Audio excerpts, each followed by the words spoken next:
Assalamualaikum warahmatullahi wabarakatuh. Sebelumnya memperkenalkan diri, nama saya Dimas Prasetyo dari Teknik Mesin. Perkenalkan, nama saya Alvin Sumaputra dari Prodi Teknik Mesin. Perkenalkan, nama saya Sylvia Aprilanti Maulia dari Prodi Manajemen Pendidikan Islam. Perkenalkan, nama saya Nazwa Almina dari Prodi Manajemen Pendidikan Islam. Perkenalkan, nama saya Muhammad Zaini Abdullah dari Prodi Manajemen Pendidikan Islam. Perkenalkan, nama saya Arif Farudin dari Prodi Teknik Mesin. Di sini kami akan menjelaskan tentang Artificial Intelligence dan Data Analytics untuk memenuhi tugas pengantar literasi digital. Assalamualaikum warahmatullahi wabarakatuh. Perkenalkan, nama saya Dimas Prasetyo dari program studi Teknik Mesin. Di sini saya akan menjelaskan beberapa sejarah tentang artificial intelligence atau yang biasa disebut AI. Artificial intelligence terdengar seperti suatu teknologi dari masa depan yang akan mentransformasikan kehidupan manusia. Sejak abad 20, istilah AI sudah mulai bermunculan baik dalam penelitiannya juga pada film aliran fantasi. Sejarah AI berawal di tahun 1950. Seorang ilmuwan matematika bernama Alan Turing, pada tulisannya yang berjudul Computing Machinery Intelligence, mengeluarkan pernyataan yang membangkitkan semangat pengembangan AI. Alan menyatakan bahwa jika manusia mampu menyelesaikan perkara serta membuat keputusan sesuai informasi dan tatanan yang tersedia, mengapa mesin tidak dapat melakukannya? Maka para ilmuwan lain pun semakin yakin dan semangat untuk membentuk sistem atau mesin yang menyerupai kecerdasan manusia. Pada tahun 1997, mesin Deep Blue yang dikeluarkan IBM untuk pertama kalinya dapat mengalahkan pemain catur kelas dunia. Tahun 1998, AI berkontribusi pada mainan anak-anak. Untuk sekarang, kita sudah bisa mengatakan bahwa AI bukan lagi teknologi masa depan, melainkan teknologi saat ini. Kini penggunaan AI adalah hal yang umum, lebih segala aspek kehidupan. Siri yang dirilis Apple sejak 2011 tentu menggunakan AI. Belanda di Amazon dengan bantuan Alexa. Ada AI di baliknya, dan hal lainnya yang dapat kita temukan. Jenis-jenis Artificial Intelligence. Yang pertama yaitu Symbol Manipulating AI. Symbol Manipulating AI merujuk pada Artificial Intelligence yang bekerja dengan simbol abstrak, di mana informasinya diproses dari atas yang dimanipulasi ke dalam suatu simbol, sehingga menghasilkan simbol yang bisa dibaca user atau pengembang sistem. Penghubungnya adalah abstrak dan hasil kesimpulannya logis. Yang kedua yaitu Neural AI. Neural AI dikenal sebagai jenis AI yang paling populer di kalangan para peneliti komputer pada tahun 80-an. Neural AI mampu mempresentasikan pengetahuan ke neuron buatan dan koneksinya seperti otak yang dikonstruksi. Yang ketiga yaitu ada Neural Networks. Neural Networks diatur ke dalam lapisan yang terhubung satu sama lain lewat simulasi. Lapisan paling atas adalah lapisan input yang berperan sebagai sensor. Sensor akan menerima informasi yang hendak memproses dan melanjutkannya ke sistem. Bismillahirrahmanirrahim. Baik, di sini saya akan menjelaskan contoh dari AI atau contoh penerapannya. Berikut penjelasannya. Jadi kecerdasan buatan atau bahasa canggihnya yaitu Artificial Intelligence. Itu yang saya tahu merupakan aplikasi yang dibuat manusia untuk membantu dalam hal kegiatan yang mungkin lebih praktis dan cepat. Kita ambil contoh yaitu aplikasi YouTube. Yang dimana pada era digital sekarang tuh kebanyakan orang itu sudah malas ya nonton TV di rumah, lebih sering memainkan gadget. Makanya kebanyakan orang sekarang tuh jika ingin mencari berita dan lain sebagainya ya pengen ketahui gitu. Sekarang itu mereka langsung nyari aplikasi YouTube gitu. Yang dicari duluan itu yang aplikasi YouTube.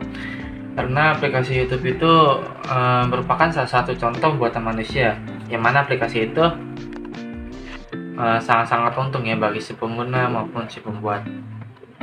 Nah, kita itu tinggal nyari judulnya aja dah, nyari konteksnya yang mau kita dapetin tuh apa sih.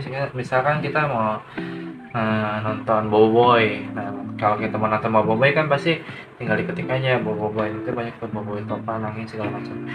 Itu ada di YouTube semua.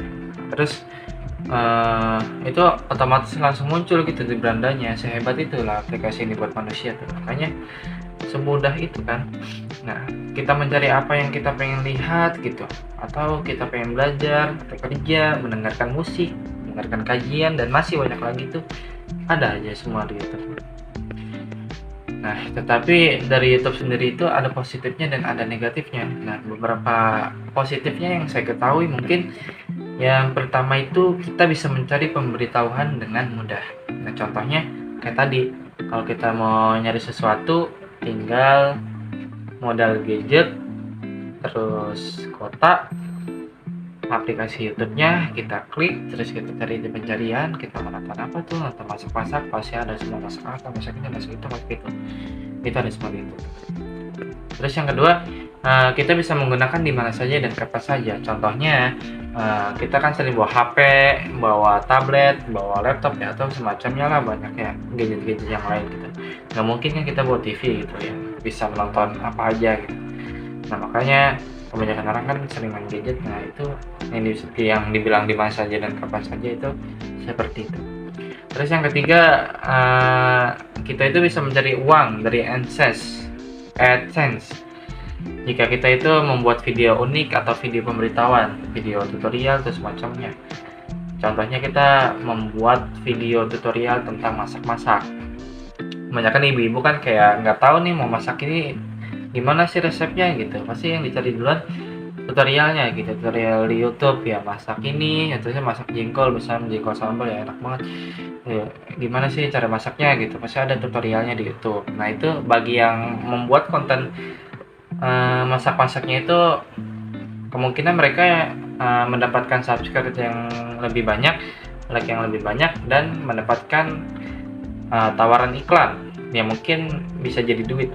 Itu keuntungannya. Dan beberapa negatifnya yang saya ketahui, mungkin kita itu bisa kecanduan ya dari nonton YouTube. Contohnya, kebanyakan anak-anak kecil sekarang itu pada sering main game. Nah, mereka tuh mungkin kebanyakan pada main Mobile Legends atau FF lah segala macam, PUBG. Nah, itu biasanya kalau main Mobile Legends kan banyak ya hero-hero lainnya gitu. Nah, mereka tuh kebanyakan kayak gimana gitu cara main hero ini atau build-nya atau seperti apa gitu. Contohnya begitu. Nah, kalau begitu mereka udah tahu, nah pasti banyak kan ya hero-nya yang lainnya, pasti nyari lagi di YouTube, nyari lagi terus gitu. Jadi kebanyakan main HP itu nggak baik juga gitu buat kita. Terus yang kedua yaitu memakai internet kuota. Makanya memakai internet ya, iya, YouTube sendiri itu kan menggunakan internet ya, maupun kuota ataupun wifi ya, itu kan menggunakan duit juga, makanya termasuknya negatif mungkin ya. Terus yang ketiga yaitu bisa menyalahgunakan dengan menonton apa yang seharusnya tidak ditonton. Contohnya anak kecil. Nah, anak kecil tuh ya kan harusnya nggak boleh nonton YouTube ya, boleh aja sih, tapi ya sewajarnya gitu. Kadang di beranda YouTube ada aja kayak yang emang tidak sesuai. Kalau misalkan anak kecil nonton kayak video-video pembunuhan, itu kan tidak baik ya, tidak baik gitu. Karena anak kecil sendiri kan kadang habis nonton dia langsung kayak ngelakuin gitu. Makanya kalau udah nonton video pembunuhan takutnya kan macam-macam gitu, itu kan bisa disalahgunakan. Makanya hati-hati gitu. Nah, dan masih banyak lagi lah positif atau negatif yang kita dapat dari aplikasi kecerdasan manusia ini. Saya aja waktu itu pernah lagi itu kesulitan dalam membuat makalah. Dan saya iseng-iseng aja nyari video tentang pembuatan makalah di YouTube itu. Alhamdulillah ketemu videonya, bisa dipahamin dan saya bisa membuatnya. Kemungkinan contohnya kayak gitu. Sekian, terima kasih. Di sini saya akan menjelaskan bagaimana cara kerja artificial intelligence.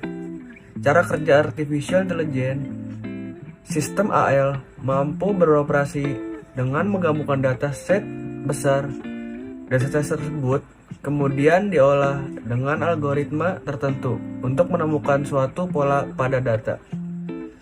Setiap AL memproses data, sistem akan menguji sekaligus mengukur performanya sendiri. Dari pengukuran tersebut, kemudian sistem bekerja untuk selanjutnya memunculkan sebuah kemampuan baru. Tidak seperti tenaga manusia, AL tidak memerlukan istirahat. Hasilnya, AL bisa mengerjakan banyak tugas sekaligus dalam waktu yang singkat. Dalam waktu yang bersamaan, AL juga akan belajar untuk meningkatkan kemampuan mereka. Dengan begitu, AL bisa mengerjakan tugas apapun yang diajarkan kepada mereka. Perlu diingat juga, untuk bisa beroperasi seutuhnya, AL tidak hanya mengandalkan sistem komputer. Justru sebaliknya, AL didukung oleh sistem dan komponen yang sangat kompleks agar bisa bekerja. Tujuan akhirnya untuk menciptakan suatu sistem yang baru yang bisa meniru perilaku manusia 100%, mulai dari tindakan hingga kemampuan berpikir memecahkan masalah yang rumit. Assalamualaikum warahmatullahi wabarakatuh. Perkenalkan, nama saya Najwa Amrina dari Prodi Manajemen Pendidikan Islam, Fakultas Agama Islam. Di video kali ini saya akan menjelaskan pengertian dan fungsi data analitik. Pengertian data analitik.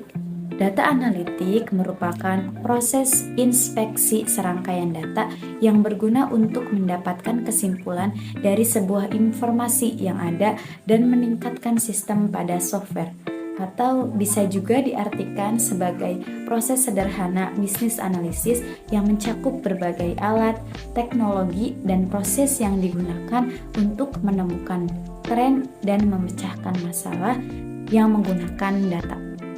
Lalu kita ke fungsi data analitik. Fungsinya yaitu memberikan kemudahan dalam hal perhitungan serta analisis data yang berkaitan dengan sistematika, sehingga tidak perlu kesulitan untuk menganalisa data sistematika secara manual. Selanjutnya, kita akan membahas tahap-tahap atau langkah-langkah melakukan data analytics. Di sini terdapat 4 tahap dalam melakukan data analytics. Yang pertama yaitu mendefinisikan pertanyaan yang tepat. Pertama, kamu perlu menentukan tujuan sejelas mungkin hingga sampai ke akar permasalahan. Pikirkan permasalahan bisnis yang harus kamu selesaikan. Dari situ kamu akan membuat serangkaian pertanyaan secara struktur yang perlu dijawab. Misalnya, perusahaan kamu ingin meluncurkan sebuah produk, maka kamu harus menganalisis produk apa yang paling cocok untuk diproduksi dan di mana produksi tersebut akan dijual. Kemudian, setelah kamu mengidentifikasi berbagai pertanyaan-pertanyaan yang harus dijawab, kamu bisa melakukan tahap kedua, yaitu mengumpulkan data. Data yang didapat bisa berupa kuantitatif maupun kualitatif. Pengumpulan data dapat dilakukan dengan berbagai macam cara, seperti memantau media sosial, melakukan survei, analisis website, dan sebagainya. Kemudian, data yang sudah kamu kumpulkan adalah data dengan format mentah. Artinya, data tersebut belum diorganisir dan diperiksa kesalahannya. Perlu dilakukan pembersihan data atau tahap ketiga, yaitu membersihkan data atau data cleaning agar membuatnya bisa lebih mudah dianalisis. Pembersihan data juga mencakup menghapus kesalahan, duplikat, outlier, dan menghapus data yang tidak sesuai dengan bisnis kamu. Kemudian, jika kumpulan data sudah bersih dan rapih, tiba saatnya untuk melakukan tahap keempat, yaitu menganalisis data. Ada beberapa jenis analisis data, seperti analisis deskriptif, diagnostik, prediktif, dan perspektif. Langkah ini menjadi proses awal untuk memutuskan bagaimana data akan ditindaklanjuti dan strategi apa yang akan disusun. Halo semuanya, perkenalkan nama saya Ilham Rianto Putra. Saya dari Prodi S1 Teknik Mesin. Di sini saya akan menjelaskan apa saja jenis-jenis dari data analitik. Baik, yang pertama adalah deskriptif analitik. Jenis analisis ini untuk menjawab pertanyaan apa yang terjadi. Dan analisis deskriptif adalah tahap awal pemrosesan data yang menciptakan himpunan data secara historis. Analisis jenis ini memberikan probabilitas dan tren masa depan serta memberikan gambaran apa yang mungkin terjadi di masa depan. Lalu yang kedua ada diagnostik analistik. Jenis analisis ini untuk menjawab pertanyaan seperti mengapa hal itu terjadi. Analitik diagnostik mencari akar penyebab masalah. Analisis ini digunakan untuk menentukan mengapa sesuatu dapat terjadi. Jenis analisis ini berusaha menemukan dan memahami penyebab peristiwa dan perilaku. Lalu yang ketiga ada predictive analytics. Jenis analisis ini untuk menjawab pertanyaan apa yang mungkin terjadi. Analisis prediktif menggunakan data masa lalu untuk memprediksi masa depan layaknya seperti peramal. Analisis prediktif menggunakan banyak teknik seperti data mining dan kecerdasan buatan atau AI untuk menganalisis data saat ini dan membuat skenario tentang apa yang mungkin terjadi di masa depan. Lalu yang terakhir, yang keempat, prescriptive analytics, yaitu jenis analisis ini untuk menjawab pertanyaan apa yang harus dilakukan. Analisis preskriptif analistik didedikasikan untuk menemukan tindakan yang tepat untuk diambil. Analisis deskriptif bertugas menyediakan data historis, dan analisis prediktif membantu memperkirakan apa yang mungkin terjadi. Nah, analisis preskriptif ini menggunakan parameter ini untuk menemukan solusi terbaik. Itu tadi adalah jenis-jenis dari data analistik. Itu ada 4. Saya rangkum, itu ada deskriptif analistik, diagnostik analistik, prediktif analistik, dan yang terakhir preskriptif analistik. Sekian dari materi yang dapat kami jelaskan. Kurang lebihnya mohon maaf apabila ada kesalahan. Terima kasih. Wassalamualaikum warahmatullahi wabarakatuh.